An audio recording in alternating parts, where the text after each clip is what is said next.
Me and the missus are going to a wedding reception, and it's a Wednesday night, and I've got a small fortune staked on some of the European football games that are on, the match stats, goals, things like that, a couple of different games. And I remember I didn't really want to go because we knew the couple pretty well, but my gambling kind of at that point had really taken me to a place where I was just in my head all the time, and I almost started to get a little bit socially anxious. Never been really a big group social person anyway, but I was just so much retreated in my head that a nervous system probably fried that I just didn't really want to engage with anyone or anything.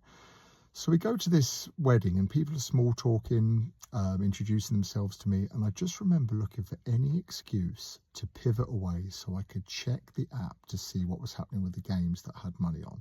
Just constantly meandering around just in this absolute fog. And they go to do the first dance, and the couple had done this surprise kind of choreographed routine where they'd obviously learnt these like jive dance moves and done it as a surprise that no one expected. And I remember just thinking, how long is this thing going to go on for? I'm desperate to see if there's been a goal before half time. But everyone stood round in a circle watching this. Guy next to me pulls his phone out to record it, and I think, bingo. So I get my phone out to kind of pretend to do the same thing, and I'm method acting like as if I'm filming this dance. But in my head, I'm just kind of swiping across the app, seeing what's going on in the games.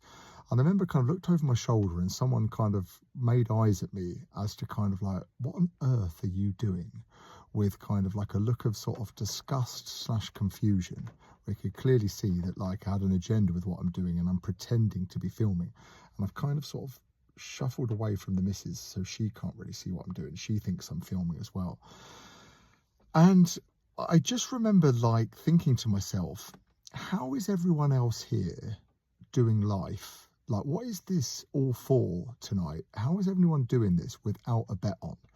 And I'd become so sort of, I don't want to say socially awkward, but detached from anything that had any value outside of gambling. I was just in my mind constantly, and I was starting to really kind of almost withdraw and isolate myself further and further away from things like this. And the addicted mind can make them seem very, very unappealing because it just wants to keep you isolated and on your own. And I remember this was a key time where that had really, really happened to me, and I just thought, this is where the addiction has taken me.